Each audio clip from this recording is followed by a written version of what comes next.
যে স্টারদের তুমি গান চালাচ্ছ সেই স্টারদের মতো নাচতে হবে। আচ্ছা, তাহলে গুরুদেব একটুখানি যাতে ক্লাসিক হয় একটু শিখিয়ে দেবে প্লিজ। ঠিক আছে, ধর্মেন্দ্র খুব ইম্পর্টেন্ট। ধর্মেন্দ্রজির একটা বডি ওডারের প্রবলেম ছিল এবং সেটা নিয়ে বহুবার তিনি কমপ্লেন শুনেছেন বিভিন্ন লোকের।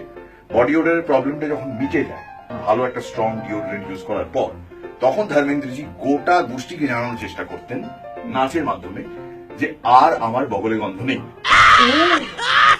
ধরো তোমার বগলে গন্ধ ছিল কিন্তু এখন বগলে গন্ধ নেই, সেটা বোঝাবে কি করে? না নেই নেই, আচ্ছা তখন শুকতেও হবে। হ্যাঁ, এই শুকলাম নেই, এই শুকলাম নেই, এই শুকলাম নেই। এটা হচ্ছে, এতে কি হবে? তোমার ব্রিদিং এক্সারসাইজও হচ্ছে, প্লাস তুমি নিজে বুঝতে পারছো যে তোমার বগলে গন্ধ নেই, প্লাস গোটা গোষ্ঠী যারা যারা তোমার সঙ্গে নাচছে তারাও বুঝতে পারছে তোমার বগলে গন্ধ নেই। যে কারণে হাত দুটোকে যতটা সম্ভব মুখের কাছাকাছি এনে, মাথার কাছাকাছি এনে এই করতে।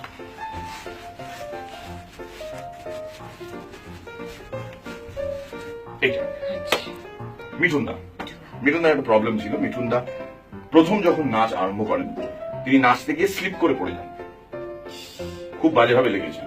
কিন্তু তারপর অন্যরা যারা দেখছিল সেই নাচ তাদের ভালো লেগেছিল, ওনার লেগেছিল, ওনাদের ভালো লেগেছিল। রাইট, ডিফারেন্স আছে, ভালো বলে একটা কথা। হ্যাঁ, সেই কারণে উনি যখন নাচতে গেলেন এই পড়ে গেছিলেন, এইটাকে উনি অ্যারেস্ট করে নিলেন যে পড়ে যাব না, আটকে নেব নিজেকে।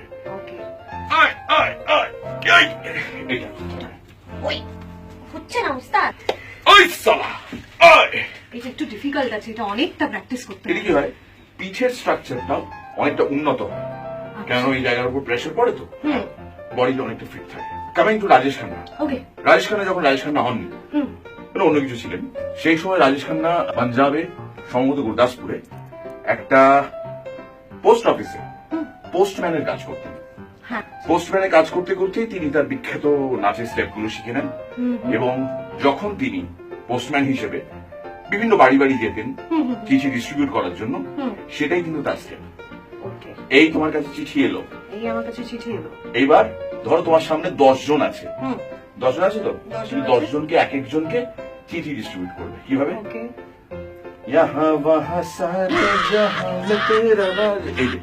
एने तो चिठी, एने तो चिठी, एने तो चिठी, एने तो चिठी, एने तो चिठी, एने तो चिठी, डिस्ट्रीब्यूशन कम्प्लीट।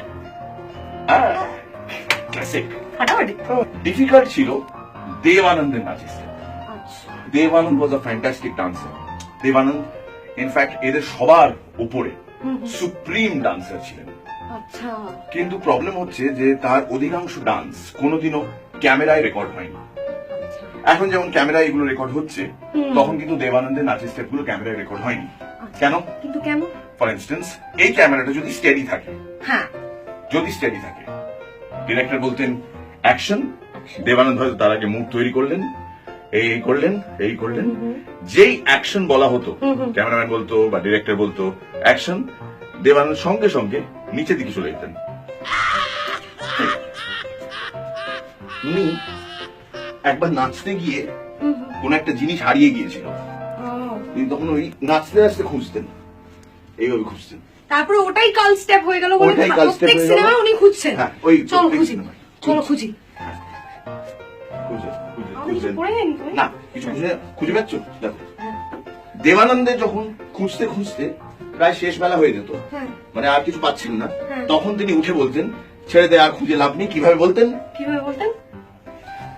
বলে আবার খুঁজতে আরম্ভ করলেন, খুঁজলেন, ছেড়ে দে আর লাভ নেই। তো ওটা আমরা আরেকবার প্র্যাকটিস করবো। ছেড়ে দে আর লাভ নেই। আমরা এরকম নাচের ক্লাস রেট্রো আর্টিস্টদের নিয়ে আরো করব, ক্লাসিক্সদের নিয়ে, লেজেন্ডদের নিয়ে আরো করব, এবং এইভাবেই আমার মনে হয় রিয়ার কফি হাউস ক্লাসিক্স আরো জমে উঠবে। আর তুই গান বাজাচ্ছ, গানের সঙ্গে স্টারদের মতো নাচতে হবে। এবং আমার গুরু যে রেটে ঘামছেন, এবং আমার এই 2 ইঞ্চি ভুঁড়ি কমে গেল গো।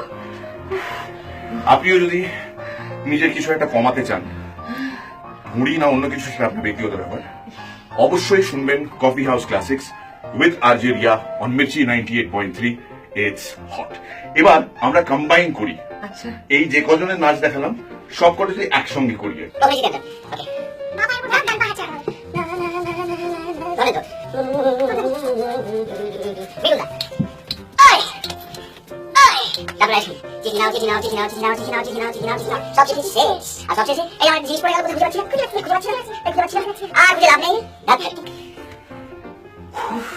If you like this video, please share it আর জানান আমাদের আপনার কেমন